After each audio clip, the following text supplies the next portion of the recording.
What is the secret to filling your online yoga offerings and making sales?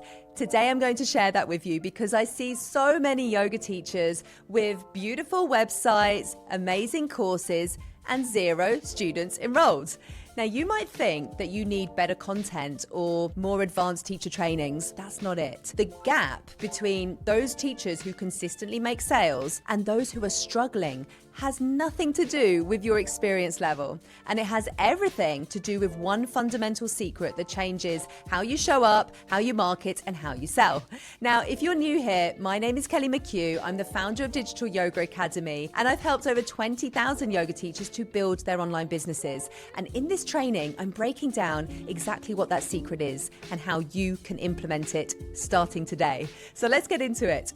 So first, I want to say this clearly because I know how personal this can feel. If you've created a course, you've poured your heart into the content, you've done the recordings, you've tried to show up on Instagram, and you still have no sales, or you're making sales so inconsistently that you don't trust your income, it is easy to make that mean maybe my offer isn't good enough, or maybe I'm not established enough, or maybe people don't want what I'm selling. But in most cases, your offer isn't the real problem. The real problem is that your marketing has been built around visibility and hoping instead of connection and guiding. And the secret I'm going to talk about today is simple, but it changes everything. Because once you understand it, you stop trying to fix the wrong problems. You stop tweaking your branding, you stop rewriting your page for the 10th time, signing up to another teacher training you don't need, adding more content, recording more videos, thinking that if you just make it more impressive, then people will finally buy. And instead, you start building the one thing that creates sales consistently in your online yoga business. So here's the first thing that I need you to understand. The secret is relationships, not reach. Now, most yoga online business owners chase followers, views, and reach because it feels like the obvious pathway. And it's what the internet trains you to obsess over, because every time you open Instagram, it's basically screaming at you, get more people, grow, grow, grow. So what happens is you end up measuring your business by your follower count, and you start thinking things like, well, of course no one's buying. I only have 1,200 followers, or I need to hit 10K, or once I grow, then I'll start selling. And the truth is, I have seen yoga teachers with 800 followers make more money than teachers with 50,000 followers. And it's not because that they're better teachers, it's because they have relationships. A small engaged email list of 200 people who know you, trust you, and feel like you understand them will beat 10,000 followers who scroll past your content and barely remember your name. Because people don't buy from nice content. They buy from connection. They buy when they feel like you get them, and when they feel safe with you, and when your message lands like, oh my goodness, she's describing my exact life. And this matters even more right now because we're living in a trust recession online. People are skeptical, they're overwhelmed, they're tired of being sold to. And what cuts through that isn't louder marketing, it's depth. So let me give you an example of what I see yoga teachers do.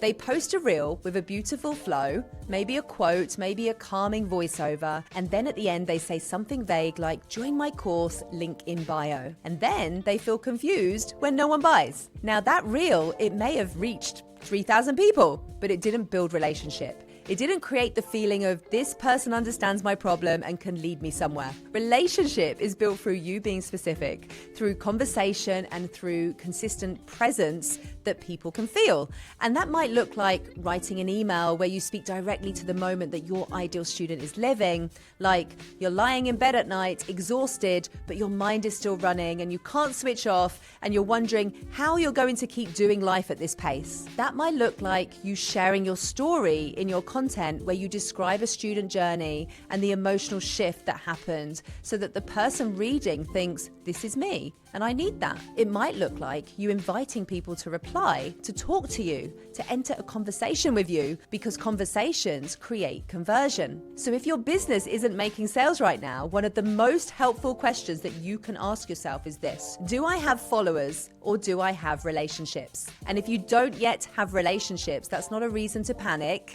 It's just a reason to change your focus. The fastest way to sales in your business is not reach, it's deeper trust. And once you understand that, you stop chasing the follower numbers and you start building a business that people really want to be part of. Now, here's the second thing that blocks sales. And this is such a big one. Yoga teachers will mention their offer once, and then they disappear back into teaching content for 3 weeks. And then they wonder why no one bought. And I want you to hear this in a kind way, because I know it feels vulnerable to talk about your offer, especially if you've been trained to be humble and not pushy. But if people don't know what you sell, they can't buy it. Consistency is what builds familiarity, and familiarity is what makes buying feel safe. Successful online yoga business owners weave their offers into their content as part of their brand, not as a random announcement. So what does this look like in real life then? Well, it looks like your offer being visible in multiple ways, across multiple angles, repeatedly, without it feeling repetitive. So here's what you need to remember. You see your business every single day. Your audience doesn't. You might have talked about your program already, but your audience might have missed it. They might not have been ready yet, or they might have seen it, but they didn't understand it, or they might have been thinking, oh, that's good, but is it for me? So this is why your messaging needs to be elevated and it needs to be super clear, especially if you have more than one offer or you have a product suite with different entry points. Your messaging really has to help people to self-identify. So someone should be able to hear you talk and instantly know, yes, that's the step for me. So let me give you a practical example then.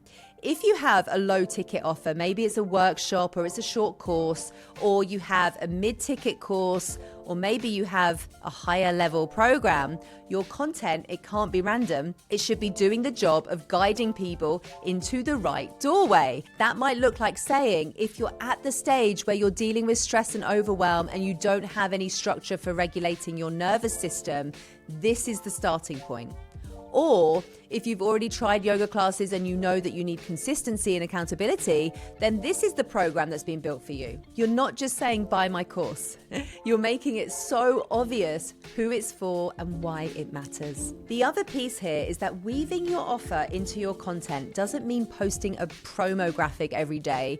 It means integrating your offer into what you already talk about. So if you're teaching about breath work for anxiety, you can naturally say, this is something that I teach inside my program, and here's what my students experience when they practice it consistently. You could also share a story about one of your students' transformations by saying, this is exactly the kind of shift that my students create when they go through my methods. You could be using your content to share a common mistake that your students make, and you could say, this is why I built my course, because most people are missing this one thing. So you're building context and meaning around your offer. And when you do that consistently, your audience begins to feel like your offer is a natural part of your world and not something that just appears out of nowhere. This leads into the third point, which is where sales really happen. So this one is massive, and it's where I see many yoga teachers get stuck in frustration. They think that the launch is what makes sales, and then they open the cart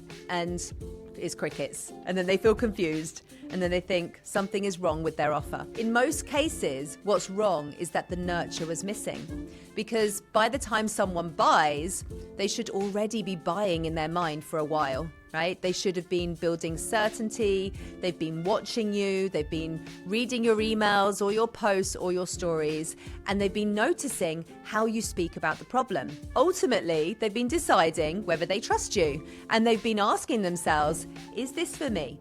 Will this work for me? Can I commit to it? Is this the right teacher to guide me? And if you only show up with the energy when you're launching, you skip the most important part, which is the relationship building and the pre-selling phase. So nurturing looks like email marketing that isn't just here's a newsletter, but it's intentional, where you're building trust and you're telling stories, you're educating, you're guiding. Nurture looks like content that speaks to the internal world of your ideal student, not just the external surface level tips. So nurture looks like responding to DMs and comments and inviting conversation, because people need to feel seen before they buy. It also looks like helping your audience understand the cost of staying where they are and the possibility of what could change without pressure, but with clarity. One of the biggest mistakes that I see yoga teachers making is just nurturing when they're launching. Then they disappear, and then they come back when they're launching again, and they expect people to suddenly care. If you want predictable sales, you build consistent nurture so that your audience is always warm and connected and ready before you even open the doors. A really simple way to think about this is launch day should feel like confirmation, not persuasion or convincing someone. By the time that you're in your launch phase, your audience should already understand what the problem is that you solve, what the transformation is that you can offer, and why your method works. They also need to know why now is the time. So if your business isn't making sales right now, I'd look less at your launch strategy and more at what your audience is experiencing in the weeks before you even ask them to buy, because sales happen in the nurture. So now you know what separates yoga business owners who consistently make sales from those yoga teachers who are struggling. And it's not better content, it's not more credentials, it's not a perfect website, it's relationships over reach. Connection is what builds trust, and trust builds sales. It's talking about your offer consistently, because people buy what they understand and what they see repeatedly. And it's understanding that sales happen in the nurture, not the launch, because buying is a decision that's built over time, not a snap decision that happens when you open the doors. When you implement these shifts, making sales becomes steadier and more predictable and less dependent on you constantly pushing. When you're making consistent sales in your yoga business, the next step is scaling to 10K months. And I just recorded a training on exactly how to do that, including the 3 things that yoga teachers miss when scaling to 10K. Go and check that out now, and I'll see you there.